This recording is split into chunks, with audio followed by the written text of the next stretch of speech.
Support WrestleTalk! Give us a subscribe. Thanks for your support on Patreon. Justin, could you be any better than Matthew Perry?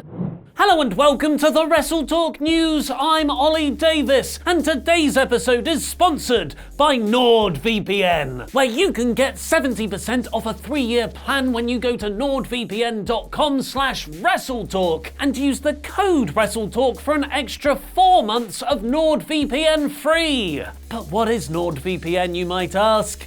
Here's the story of Luke Owen to tell you more. Luke Owen is just a man who wants to watch The Mandalorian in the UK the same time it's released in the US. But Disney Plus isn't available in his country until March 2020, 5 months after everything would have been spoiled for him on Twitter. Poor Luke Owen. But NordVPN are here to help. After some recent security issues, they're taking major steps to make their services stronger than ever, like moving to 100% owned servers, which will be an industry first, rather than renting third-party servers like most other VPN companies. Android and iOS apps to secure your phones, and most importantly for Luke, thousands of servers in over 61 countries, meaning Luke can enjoy The Mandalorian along with everyone else in the US, Canada, and weirdly the Netherlands. Not sure why Disney chose to launch their first two.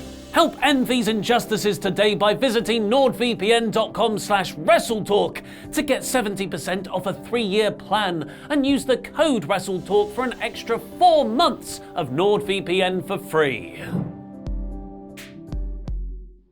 If you're in the US, I also recommend using NordVPN to watch AEW Dynamite on Fight, because then you get the unedited feed, where you can see Chris Jericho roast inanimate objects during the commercial break. If only that kind of quality content was on the televised broadcast, AEW might have won in this week's Wednesday Night Wars. Because for the first time since AEW Dynamite started going up against NXT on the 2nd of October, the 7-week winning streak has now come to an end, with Wednesday's episode of NXT absolutely trouncing AEW by a ridiculously massive 23,000 viewers. That's right, folks. We're so obviously AEW biased here. We're gonna tell you Dynamite won even when they lost. Before I dive into the ratings numbers, which are super interesting, guys, I do want to point something out. All of us here in the office genuinely absolutely love both AEW and NXT. We've made it so our coverage of both shows is totally equal on the channel, where we don't dedicate more time to one over the other. This is quite easily the best time to be a fan of wrestling in the last 2 decades. If I went back and told 2008 Ollie that we'd have 2 in-ring focused wrestling shows on mainstream TV, going head to head on a weekly basis, I would have broke down crying. There is hope!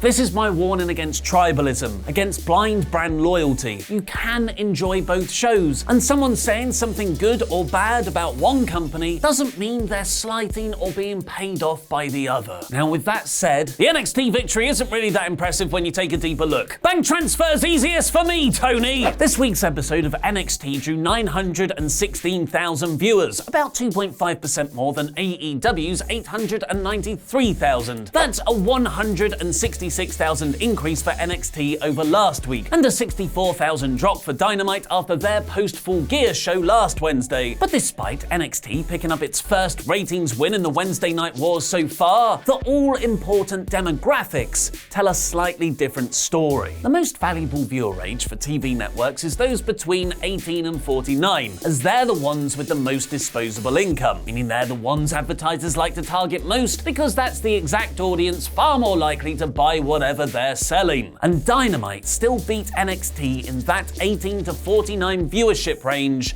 by 25%. In fact, AEW beat NXT in every viewership demographic apart from the 50-plus audience, which is assumed to be because of the older skewing Raw audience pushed there from Monday's episode, where Triple H teased that any WWE wrestlers are welcome to show up in NXT this week. So even with its wrestlers showing up on Raw and SmackDown for the last several weeks, top main roster stars like Becky Lynch and Seth Rollins appearing on the show, and it being the go-home episode for Survivor Series in which NXT is competing, they only managed to beat AEW by 23,000 viewers. It's not a defeat, but I wouldn't quite say that's a win either. Nevertheless, Cody took Dynamite's first loss as a chance to improve. Take it on the chin, learn from it, get up off the mat, and get to work. Excuses are for assholes. While Le Champion Chris Jericho joked, "Remember guys, it's a marathon, not a sprint." Tongue out emoji! Most likely a reference to Triple H's interview earlier this month. This is, for me, a marathon. It's not a sprint. And then having the bulk of WWE's main roster appear on the show just 2 weeks later. The most important number to note here, though, as fans of wrestling, is that the combined Wednesday night viewership for both shows was 1.8 million fans, which is amongst the highest so far. 1.8 million people are watching the incredibly high-quality wrestling products of NXT and AEW. That's incredible news for the industry and art form we all love. Now, hot tag to Chopper! Thanks, Ollie. Wrestling controversy certainly has been a little bit more public on social media lately, hasn't it? In recent times, we've seen talent such as Luke Harper, Sin Cara, Mike Kanellis, and most prominently ACH air their grievances with WWE and ask for their releases on Twitter. However, there's at least one person that's not exactly happy with this current fad of sharing feelings and emotions about your job over Twitter. But who is it? Who's that Pokemon? It's Triple H.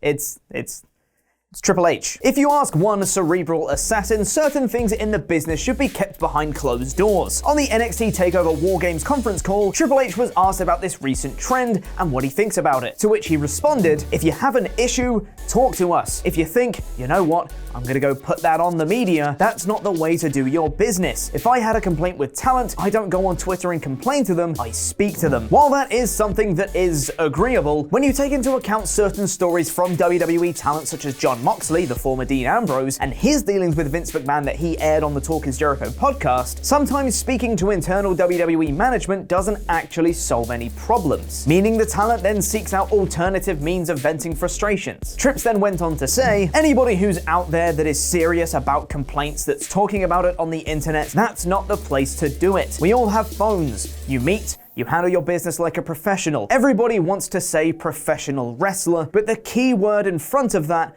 is professional. That's what we're trying to change about the business, make people more professional. Triple H just said the W word. He said wrestler. Sound the alarms, everyone. They're professional wrestlers. But only when it's convenient to not call them sports entertainers. But speaking of Twitter releases, the most vocal and prominent in recent times has been ACH, formerly Jordan Miles, with him calling out WWE for perceived racism over a t-shirt design that displayed racist iconography. ACH started a Twitter movement and did a very public and very not PG rant livestream on Twitter where he said he quit WWE, but up until now, it was unknown whether he had actually been granted his release or not. PW Insider and Fightful are both reporting that ACH has now been officially released from his WWE contract, effective immediately. ACH himself has tweeted Vince McMahon saying, "Hey Vince McMahon, can't hold me down no more. This is for the wrestling culture." And he also tweeted a picture of himself signing some papers that look suspiciously like a contract, with the hashtag King is back. Fightful also reported yesterday that ACH's locker had been cleared out at the WWE Performance Center, with his belongings left in the open so everyone could see a clear message, as one talent reportedly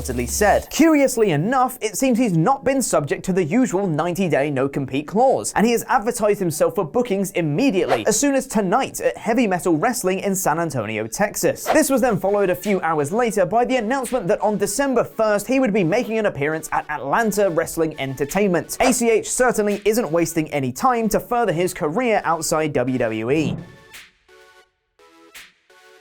Speaking of careers being furthered outside WWE, segue, there's been some further speculation on the future of one Marty Scurll. Scurll was part of the Elite, joining fellow members Cody Rhodes, Kenny Omega, the Young Bucks et al. In their anti-WWE pursuits. However, he never joined AEW with them due to his Ring of Honor contract, which was different than the other members of the Elite. Scurll's Ring of Honor contract is reportedly due to expire on November 30th, which, for those of you not savvy with maths, is in 8 days. His future hangs in the balance after that date, with speculation about him joining several promotions circulating the web. As Luke mentioned on yesterday's WrestleTalk news video, the teasers of Marty joining AEW have been increasing, with him being featured on Being the Elite, sort of. However, there's been more fuel added to the fire to create the smoke that is the speculation.